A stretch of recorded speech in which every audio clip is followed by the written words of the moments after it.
Hey, I'm Joe and you're watching The Philosophy of Game Mastering. Welcome to my channel. Today I have a question for you. What do Facebook, YouTube, Instagram, TikTok, and LinkedIn all have in common? Yes, they're all social media sites, that is true. But what else? Right, they don't make any of the content that you actually consume. You do that. Yes, you, a real person. And when you post a new photo on Instagram, you're a content creator. When you post your old toaster for sale on Facebook Marketplace, you're a content creator.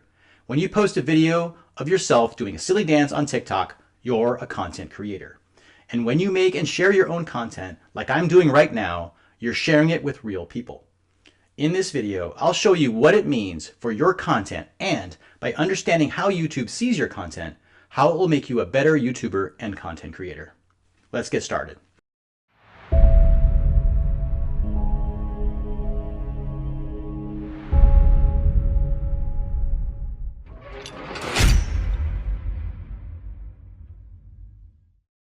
Last week, I posted a video about a DungeonTuber named Guy announcing that he was ending his successful and long-standing channel, How to Be a Great GM. If you haven't heard about Guy, that's okay, because he's been running his channel for 10 years, has published over 1,200 videos, and has upwards of 230,000 subscribers. Now, the reason Guy decided to end his popular channel may surprise you.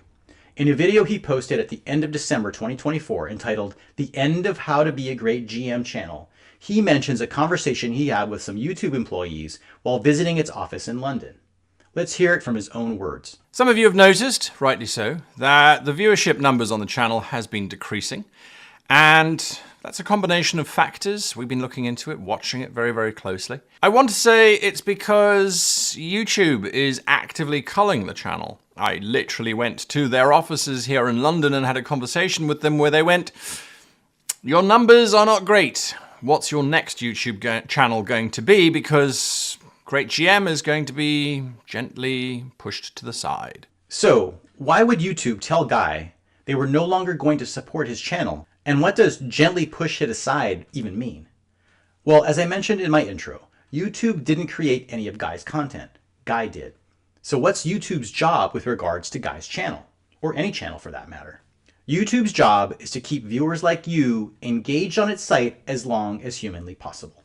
YouTube, like all other social media sites, are curators. They don't make the content, but they control it. They're merchandisers. Imagine what you see in retail stores. Maybe it's a bookstore like a Barnes & Noble or your local bookshop, or even a Safeway. Look at how the products are displayed, what's displayed, where they're displayed, etc. Here's something fun you can do to get the point. The next time you're in your local grocery store, walk down the cereal aisle and look where they place the sugary kid cereals. They're not at the top shelves where they may only be seen by adults. They're on the lower shelves where the target eyes are located. This is merchandising. It's a business method of maximizing profitability of products not manufactured by you in ways that make it appealing and worthy of consumption. Now that you understand what YouTube is, let's examine how they see the channels on their site. Using Guy's channel as a case study, YouTube sees and treats Guy's content like a product. His content is merchandise to be either prominently displayed, liquidated through a sale, or discontinued entirely.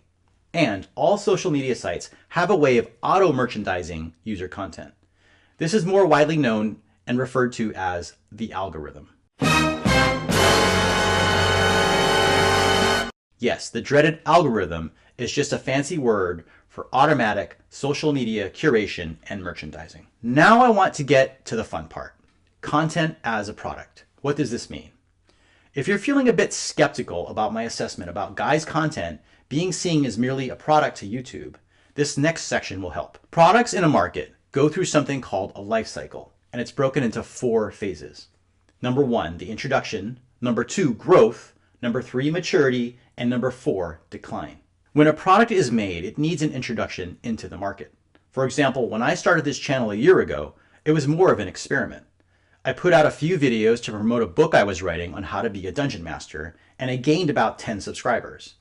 Then I started releasing videos about Dungeons and Dragons and how I got into gaming and some things I learned along the way. As my videos grew, so did my subscribers.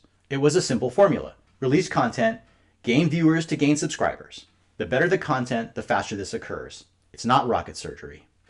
If a product makes it past the introduction stage, it enters the growth stage.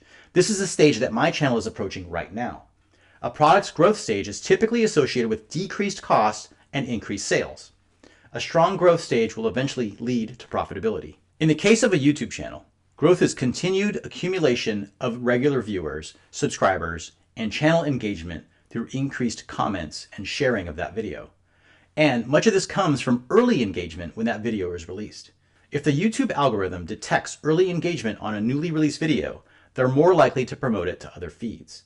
This is exactly why everyone says when you watch their video, please like and subscribe, please leave me a comment, please hit the bell icon. You may have heard all of this stuff before. And in fact, that reminds me, go ahead and do all that stuff I just told you. Thanks. The third stage in the product lifecycle is called maturity. Since products can't grow forever, they'll eventually hit the maturity stage. This stage marks several key achievements of a product and the company making it. The maturity stage sees the highest profitability of a product, and weaker players may start to leave the market. A YouTube channel in the maturity stage has more organic growth and relies less on advertising to be seen. Maturity could also signal a slowing in growth in the market overall, and firms may have to emphasize unique benefits to stay ahead of the competition. There are several DungeonTubers in the maturity stage, Ginny D being a good example of one. Her short on the Barbie variant is incredible. If you haven't seen it, go watch it. What if they made D&D Barbies? What if I made D&D Barbies? And although Barbie is made by Mattel, not sure how Hasbro feels about that. I know what you're thinking, though. The final stage of a product is called decline. This is categorized as falling sales, or in the case of Guy's channel, lower viewership numbers per video and declining subscriber base.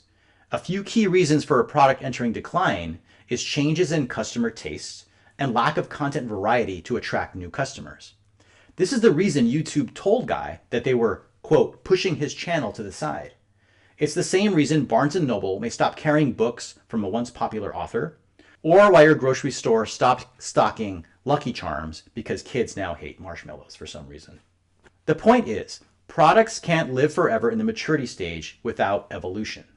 This is why you have mint, birthday cake, and red velvet flavored Oreos, or why Starbucks invents new drinks every few weeks, and why brand packaging is updated every few years.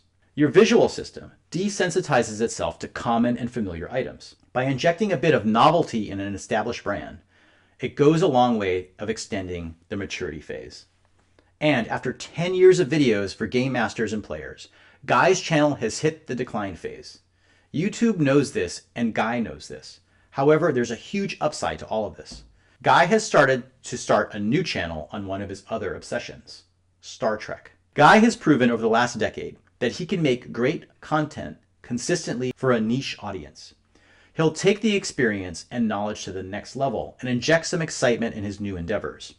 I wish Guy all the best with his new channel. He's proven that hard work, dedication, and consistency can bring great results. Now, if you're a content creator or even a DungeonTuber, start thinking about your content as a product.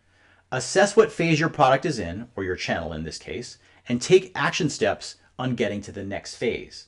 Or in the case of maturity, staying there as long as possible. If others see the value of your content, they'll be promoters of it and your brand. Tell me, where do you think your favorite creators on YouTube fall in these 4 stages of their life cycle? Let me know who you watch and why. I'd love to hear your thoughts. Until next time, thanks for watching. Be sure to like, subscribe, and share so others can join in on the fun. And remember, enjoy the game because it's yours to enjoy. Take care.